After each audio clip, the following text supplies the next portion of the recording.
आजमगढ़ में कांग्रेस के संगठन सृजन अभियान के तहत जिले में पार्टी को जमीनी स्तर पर मजबूत करने की कवायद तेज हो गई। इसी क्रम में उत्तर प्रदेश कांग्रेस के पूर्व प्रवक्ता आशुतोष द्विवेदी ने जिला कांग्रेस कमेटी के अध्यक्ष पद के लिए अपना नामांकन दाखिल कर संगठनात्मक चुनावी प्रक्रिया में अपनी दावेदारी पेश की।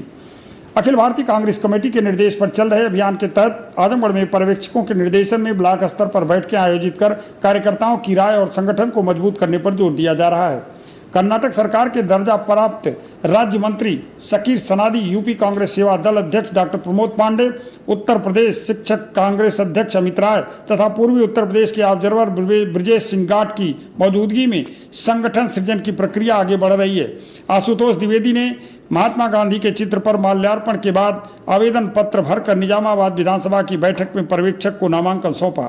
उन्होंने कहा कि यह प्रक्रिया कांग्रेस को जमीनी स्तर पर मजबूत करने का महत्वपूर्ण अवसर है। जिला अध्यक्ष का दायित्व तो किसी भी कार्यकर्ता को मिले, सभी मिलकर संगठन के लिए काम करेंगे। उन्होंने कहा कि कांग्रेस एक परिवार है और अध्यक्ष पद के लिए आवेदन करने वाले कार्यकर्ता के बीच किसी तरह का मतभेद या मनभेद नहीं है। यह पूरी तरह लोकतांत्रिक प्रक्रिया है जिसे पार्टी उत्सव के रूप में आगे बढ़ा रही है। सुनिए आशुतोष द्विवेदी ने क्या कहा।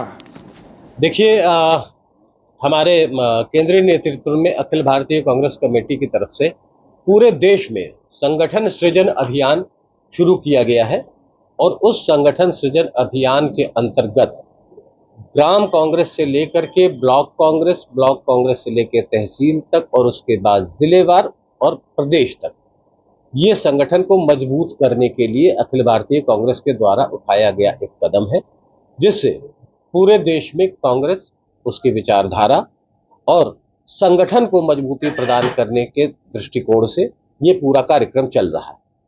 इसी क्रम में आजमगढ़ जनपद में ये संगठन सृजन अभियान अपने अंतिम चरण में है और हमारे जनपद में शाकिर सनदी साहब जो राज्य मंत्री है कर्नाटक सरकार में, वो एज ऑब्जर्वर यहाँ आए हुए हैं और वो विभिन्न तहसीलों पर, ब्लॉकों पर जाकर के देवतुल्य कांग्रेस कार्यकर्ताओं से उनकी राय ले रहे हैं कि जो अध्यक्ष पद के लिए जिन जिन लोगों को नॉमिनेशन करना है उन लोगों को वो अपनी रायशुमारी में शामिल कर रहे हैं।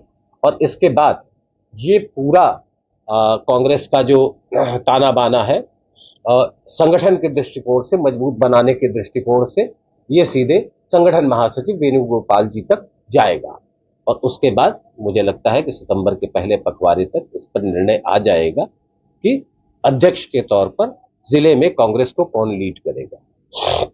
ऑनलाइन आवेदन क्या ऑफलाइन कर सकते हैं? देखिए, आवेदन के लिए एक प्रारूप बाकायदे बना करके उत्तर प्रदेश कांग्रेस की तरफ से आया है। उस आवेदन को भर करके जमा करना है हार्ड कॉपी में, किंतु पीडीएफ फॉर्मेट में ये आवेदन उसी दिन जिस दिन कोई आवेदक आवेदन करता है वो आवेदन दिल्ली के लिए भेज दिया जाता है। संभवतः 2 तारीख को इस पर कुछ चर्चा होगी। जो उत्तर प्रदेश कांग्रेस के प्रभारी हैं और जो उत्तर प्रदेश कांग्रेस के अध्यक्ष हैं संगठन महासचिव वेणुगोपाल जी हैं, वो सब लोग मिलकर इस पर फैसला करेंगे।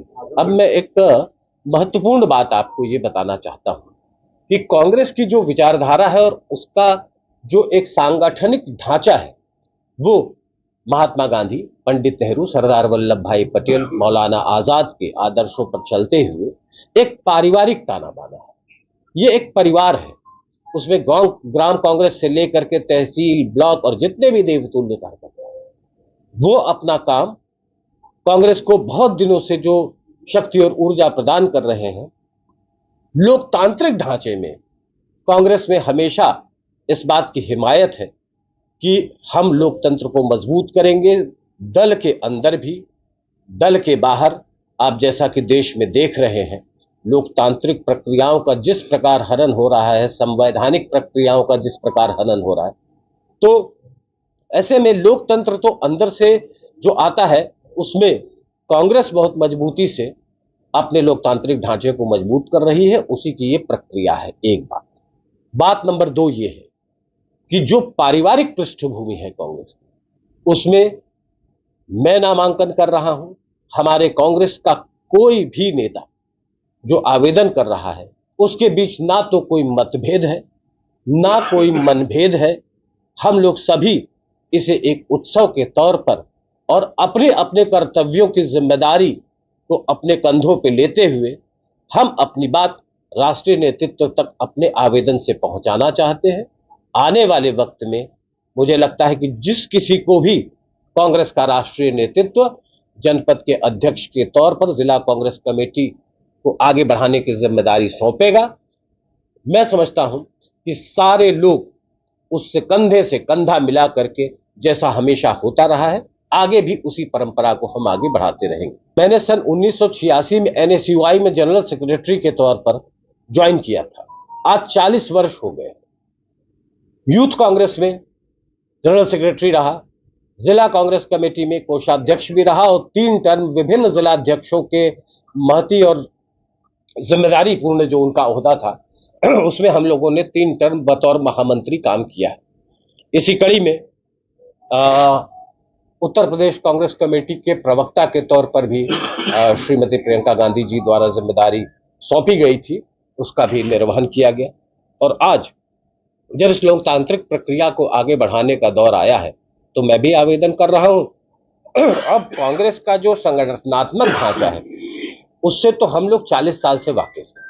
रह गई बात जमीन पर आकर के काम करने की, ग्राम कांग्रेस को मजबूत करने की, ब्लॉक कांग्रेस को मजबूत करने की, तो आम लोगों को उससे जोड़ना हमारी पहली प्राथमिकता होगी। और उसी प्राथमिकता को हम अगर आगे बढ़ाएंगे तो उत्तर प्रदेश में 27 में चुनाव है और उस चुनाव में शायद हो सकता है कि हम अच्छा प्रदर्शन करेंगे।